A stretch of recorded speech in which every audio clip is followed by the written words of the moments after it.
साध संगत जी, प्रेम से कहना धन निरंकार जी।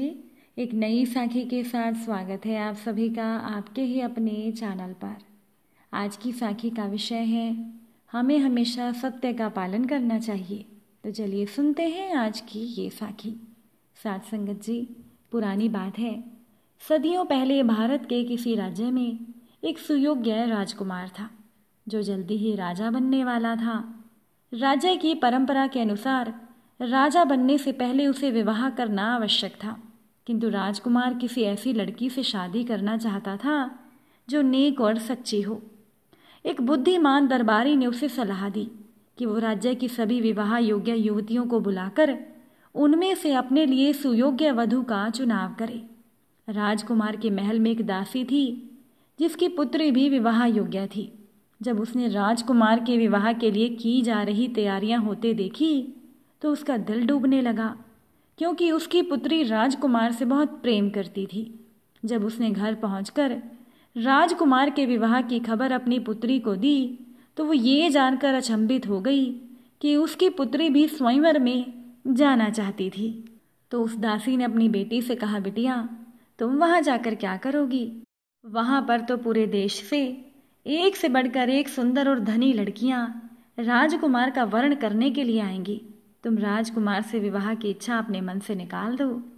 पुत्री ने कहा, माँ तुम चिंतित ना हो, मुझे पता है कि राजकुमार मुझे नहीं चुनेगा, लेकिन इसी बहाने मुझे कुछ समय के लिए उनके निकट होने का मौका मिलेगा। मेरे लिए तो यही बहुत है। मैं जानती हूँ कि मेरी किस्मत में महलों का प्रेम नहीं लिखा है। अब स्वयंवर की रात को सभी नवयुवतियां महल में पहुंची। वहां पर सैकड़ों सुंदर और धनी युवतियों का जमघट था, जो कीमती वस्त्रों और बहुमूल्य आभूषणों से स्वयं को सुसज्जित करके राजकुमार की नजरों में आने के किसी भी मौके को हाथ से नहीं जाने देना चाहती थी। राजकुमार ने तब सभी युवतियों से कहा, मैं तुम में से प्रत्येक को एक बीज दूंगा। इस बीज से पौधा निकलने के 6 महीने के बाद जो युवती मुझे सबसे सुंदर फूल लाकर देगी, मैं उसी से विवाह करूंगा और वही इस राज्य की रानी बनेगी। सभी युवतियों को गमले में एक एक बीज रोप कर दे दिया गया। अब दासी की पुत्री को बागवानी या पौधे की देखभाल के बारे में कुछ भी पता नहीं था, फिर भी उसने बहुत धैर्य और लगन से गमले की देखभाल की। राजकुमार के प्रति उस लड़की के दिल में गहरा प्रेम था और वो आश्वस्त थी कि पौधे से निकलने वाला फूल बहुत सुंदर होगा। 3 महीने बीत गए, लेकिन गमले से कोई पौधा नहीं उगा। नौकरानी की पुत्री ने सब कुछ करके देख लिया। उसने मालियों और किसानों से भी बात की, जिन्होंने उसे कुछ बागवानी की तरकीबें सुझाई, लेकिन किसी तरकीब ने कोई काम नहीं किया। गमले में कुछ भी नहीं उगा। अब इन सब में 6 महीने बीत गए। तय दिन को अपने खाली गमले को लेकर वो लड़की राजमहल में पहुंच गई। उसने देखा कि बाकी युवतियों के गमलों में बहुत अच्छे पौधे उगे थे और हर एक पौधे में एक अद्वितीय फूल खिला था। अंत में वो घड़ी आ गई जिसका सभी इंतजार कर रहे थे। राजकुमार दरबार में आया और उसने सभी युवतियों के गमलों को और फूलों को बड़े ध्यान से देखा। फिर राजकुमार ने परिणाम की घोषणा की। उसने दासी की पुत्री की ओर इशारा करके कहा कि वो उससे विवाह करेगा।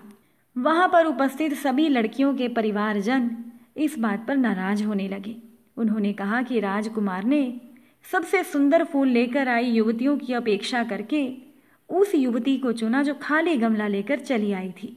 राजकुमार ने सभी को शांत रहने का इशारा करते हुए कहा कि केवल यही युवती इस राज्य की रानी बनने की योग्यता रखती है, क्योंकि उसने सच्चाई और ईमानदारी का फूल खिलाया है।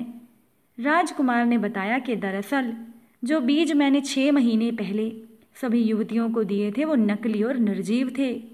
उनसे पौधा उगकर फूल खिलना असंभव था।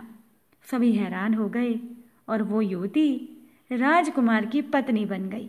इसीलिए साध संगत जी, हमें भी हमेशा सत्य का पालन करना चाहिए। साध संगत जी, एक धनवान सेठ थे जो कि भगवान विष्णु के परम भक्त थे और वो हमेशा सच बोला करते थे। एक बार श्रीहरि लक्ष्मी देवी से अपने भक्त सेठ की सत्यवादिता की खूब प्रशंसा कर रहे थे।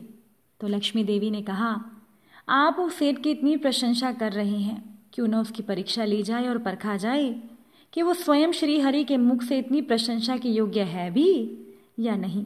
भगवान श्री लक्ष्मी जी की बात मान गए। उन्होंने कहा, देवी अभी सेठ गहरी निद्रा में सो रहा है, आप उसके स्वप्न में जाएं और उसकी परीक्षा लेकर अपनी शंका मिटा लें। अगले ही क्षण सेठ जी को एक स्वप्न आया। स्वप्न में देवी लक्ष्मी उनके सामने आई और बोली, हे मनुष्य, मैं धन की देवी लक्ष्मी हूँ, तुमसे संवाद करने आई हूँ। सेठ को यकीन नहीं हो रहा था। उसने कहा, माता आपने दर्शन देकर मेरा जीवन धन्य कर दिया, आदेश करिए कि मैं आपकी खुशी के लिए क्या कर सकता हूँ। देवी लक्ष्मी ने कहा कि मैं तो बस इतना ही कहने आई थी कि मेरा स्वभाव चंचल है, वर्षों से तुम्हारे भवन में निवास करते करते मैं थक गई हूँ, इसीलिए अब मैं यहाँ से जा रही हूँ। सेठ बोला, विनती है कि आप यहीं रहें, किंतु अगर आपको ये अच्छा नहीं लग रहा है तो मैं आपको कैसे रोक सकता हूँ, जो उचित लगे आप वही करें। लक्ष्मी उसके घर से चली गई। थोड़ी देर बाद वेश बदलकर लक्ष्मी जी ने यश का रूप धरा और पुनः सेठ के स्वप्न में आकर कहा, सेठ मुझे पहचान रहे हो? सेठ ने कहा कि मैं आपको नहीं पहचानता। यश वेशधारी लक्ष्मी ने कहा, मैं यश हूँ, मेरे ही कारण तुम्हें कीर्ति और यश मिला है, लेकिन जब लक्ष्मी ही यहाँ से चली गई तो मेरा यहाँ क्या काम, अब मैं भी तुम्हारे साथ नहीं रहना चाहता। सेठ ने कहा, ठीक है, यदि आप भी जाना चाहते हैं तो यही सही है, आप मेरे घर में वास करते तो अच्छा था, पर आपको बलपूर्वक तो मैं नहीं रोक सकता, आपको जो ठीक लगे वही करें। सेठ ने स्वप्न में देखा कि वो दरिद्र हो गए हैं, धन और यशहीन होने के कारण लोग उनसे कतराने लगे हैं, सदैव उनकी चापलूसी करने वाले भी अब उनकी बुराई करने लगे हैं।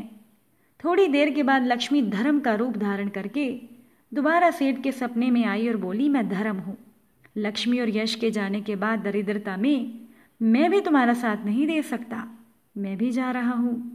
सेठ ने फिर वही बातें दोहराई, आप ना जाते तो अच्छा रहता, लेकिन इच्छा के विरुद्ध आपको रोकना अनुचित होगा, इसीलिए जैसी आपकी मर्जी। धर्म भी सेठ के घर से चला गया। थोड़ी देर के बाद माँ लक्ष्मी ने सत्य का रूप लिया।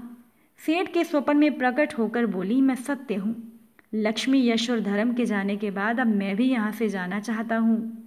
इतना सुनते ही सेठ ने तुरंत सत्य के पांव पकड़ लिए और बोले, मैं आपको जाने नहीं दे सकता, भले ही सब ने मेरा साथ छोड़ दिया, पर आप ऐसा ना करें, सत्य विहीन होकर मैं एक पल भी नहीं जी सकूंगा, अगर आप गए तो मैं अपने प्राण त्याग दूंगा। सत्य ने प्रश्न किया कि तुमने बाकी तीनों को बड़ी आसानी से जाने दिया और मुझे जबरदस्ती रोक रहे हो, मेरे साथ ये व्यवहार क्यों, तुमने इसी तरह उन्हें क्यों नहीं रोका? सेठ बोले, मेरे लिए वो तीनों भी बहुत महत्व रखते हैं, लेकिन उनसे वंचित होकर भी मैं भगवान का नाम जपता हुआ उद्देश्यपूर्ण जीवन जी सकता हूँ, परंतु अगर आप चले गए तो मेरे जीवन में झूठ आ जाएगा, मेरी वाणी अशुद्ध हो जाएगी और ऐसी वाणी से मैं प्रभु की वंदना नहीं कर पाऊंगा, इसीलिए आपके बिना तो मैं कल्पना ही नहीं कर सकता। सेठ के उत्तर से सत्य प्रसन्न हुआ। उसने कहा, तुम्हारी अटूट भक्ति ने मुझे यहाँ रुकने पर विवश कर दिया, अब मैं यहाँ से कभी नहीं जाऊंगा। इतना कहकर सत्य अंतर ध्यान हो गया। सेठ अभी निद्रा में ही थे।